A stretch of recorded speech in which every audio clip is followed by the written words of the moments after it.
ठिका संस्थार अवहेला विपदरे साधारण लोकों जीवन मणचंता पलटि नाल्को अनुकूल दे जाइथिबा जातीय राजपथ। अनुकूल जिलार नाल्को छकठारु अनुकूल दे जाइथिबा जातीय राजपथ एवं यात्री मरणचंता पलटि।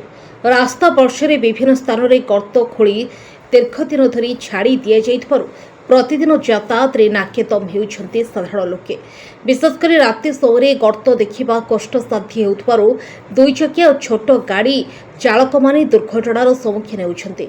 केतेक स्थान में वर्षा पानी जमी रहिथिबारु समस्या हुरी गंभीर होई पड़िछि। स्थानीय लोकों अभियोग अनुसार पाइपलाइन किंबा अन्य निर्माण काम पई रास्ता खोला जाइथिले मध्य काम सरिबा परे ठीक भावे मरामती करा जाय नाही।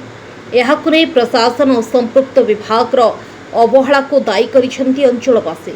एने शीघ्र पदक्षेप नहीं रास्ता मरामती करने को दाबी करिसेंति स्थानीय लोके। नचेत आगामी दिन में बड़ धरणर दुर्घटना घटिबा आशंका रही।